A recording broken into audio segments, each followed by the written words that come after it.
Listening is an act of love. Thank you. You can help lift up the voices, stories, and challenges we share by making a contribution at thiswayout.org. A sincere thank you to all of you who already support This Way Out. Your support matters. I'm Sarah Montague. And I'm Winslow Jones. With NewsWrap, summary of some of the news in or affecting LGBTQ communities around the world for the week ending September 18th, 2021. Cuba would finally open civil marriage to queer couples under its revised family code. A draft was released by the Justice Ministry this week. Tremenda Nota reports that the proposed Article 61 defines marriage as a union of two people with legal aptitude who voluntarily agreed to enter into it in order to build a life together based on affection and love. The draft must first be approved by the National Assembly, probably in December, according to the Associated Press. If it passes there, the proposed new family code will go before voters in a grassroots plebiscite. The changes in the family code also include adoption rights for same-gender couples. Yarmila Gonzalez Ferrer is vice president of Cuba's National Union of Jurists of Cuba. In her words, the draft protects all expressions of family diversity and the right of each person to establish a family in coherence with the constitutional principles of plurality, inclusion, and human dignity. Evangelical Christian groups prevented a marriage equality provision from being added to the new constitution Cuban voters approved in February 2019. They're expected to oppose the new proposal as well. Curacao's Court of First Instance ruled this week that preventing same-gender couples from legally marrying is a violation of Article 3 of the Constitution. This according to the Northeast Caribbean's Daily Herald newspaper. However, the court may have opened the door to a less-than-equality option. The ruling says there is no justification to deny same-sex couples the right to get married, certainly as long as there is no comparable legal system such as a registered partnership. The case was filed by the Human Rights Caribbean Foundation and a lesbian couple in a 10-year relationship. They challenged civil code provisions that only allow heterosexual couples to legally wed. Curacao is located about 40 miles off the coast of Venezuela and is officially a constituent country of the Kingdom of the Netherlands. In 2001, the Netherlands itself was the first country on the planet to open civil marriage to same-gender couples.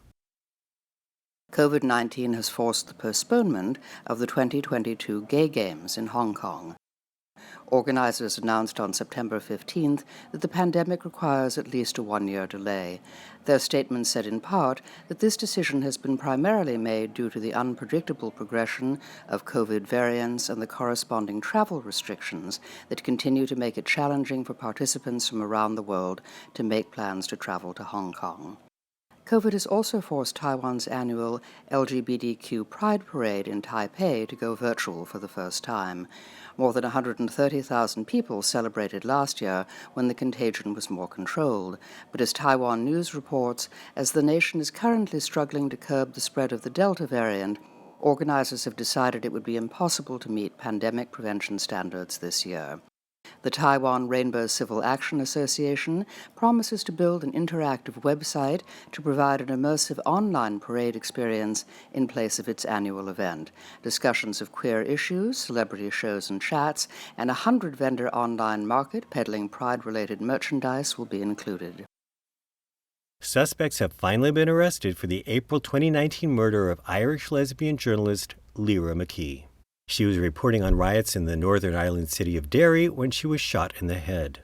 The Police Service of Northern Ireland announced on September 15th that 4 men had been detained under provisions of the Terrorism Act following a 2-year investigation. The BBC reports that they're all now behind bars in Belfast. They range in age from 19 to 33. The well-loved reporter had been named one of Forbes magazine's 30 Under 30 in Media for her impassioned dedication to investigative journalism. At 29, McKee had just announced plans to marry her longtime domestic partner, Sarah Canning. The UK Court of Appeal has overturned a High Court ruling that banned trans youth from being prescribed puberty blockers. The original decision found that people under 16 were not mature enough to give informed consent for the drugs to aid their gender transition. That's what the now 24-year-old plaintiff in the case had claimed. Kira Bell began taking puberty blockers when she was 16, but later detransitioned. On September 17th, the Court of Appeal decided that the High Court judges were treating all under 16-year-olds the same, and that informed consent does not just come on a trans person's 16th birthday. The London-based Haverstock and Portman NSH Trust is the primary provider of gender-affirming care for young people in the UK.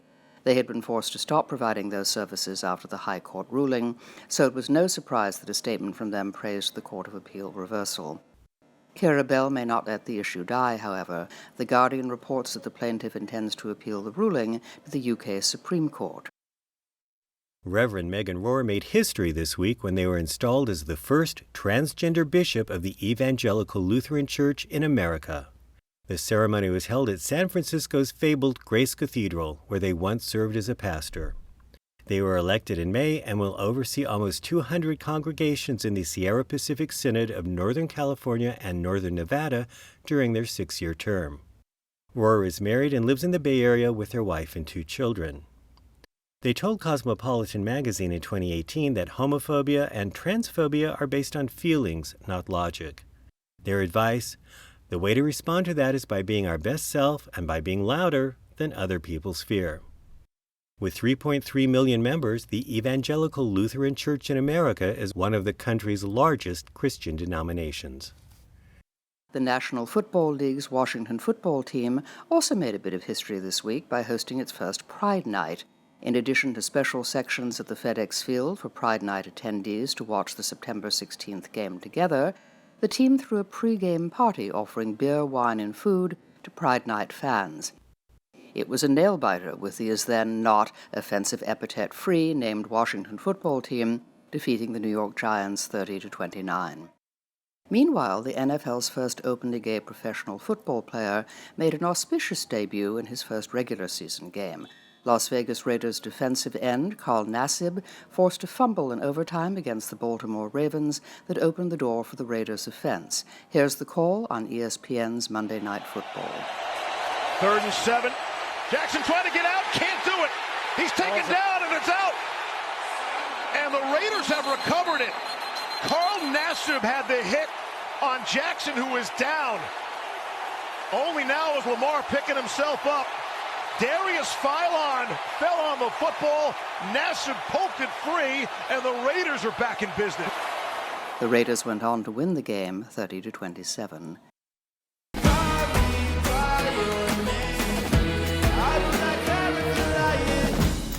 Lil Nas X added a Video of the Year trophy to his growing collection at the MTV Video Music Awards on September 12th. He was not bashful about who to thank. Let's go! Wow. Oh my God. Okay, first I want to say thank you to the gay agenda. Let's go, gay agenda! Thank you to every single person on my team. I love you guys so much. I do not take this for granted. Finally, drag diva RuPaul made his own history at the Creative Arts Emmy Awards on September 12th with his 6th Outstanding Host for a Reality or Competition Program Emmy. RuPaul's Drag Race also won for Outstanding Competition Program. His total of 10 trophies to date ties him with cinematographer Donald A. Morgan for the most Emmy wins by a person of color in the Television Academy's history. Executive producer RuPaul's thank you speech echoed a theme that's been consistent over his fabled career. A special thank you to the viewer and a special note to the viewer. Kiddo, I know how you feel right now. Just know that you are loved and don't give up on love. Believe in love and the power of love, okay? Thank you so much. Thank you. I love it. And in late-breaking news, gay Australian entomologist Brian Lassard has discovered a new species of soldier fly. Inspired by its resplendent rainbow colors, thorny belly, and long legs, Lassard has named the species Upaluma RuPaul. That's NewsWrap, global queer news with attitude for the week ending September 18th, 2021. Follow the news in your area and around the world. An informed community is a strong community. NewsWrap is written by Greg Gordon, edited by Lucia Chappelle, produced by Brian DeShazor, and brought to you by you. Help keep us in ears around the world at thiswayout.org, where you can also read the text of this newscast and much more. And you can read the transcript and listen to NewsWrap each week by subscribing to our This Way Out radio channel on YouTube. For This Way Out, I'm Sarah Montague. Stay healthy. And I'm Wenzel Jones. Stay safe. This Way Out delivers LGBTQ news and culture to more than 150 local communities on radio stations around the world. And we are also a free online news service. You can choose your favorite way to listen, online or on the air, at thiswayout.org.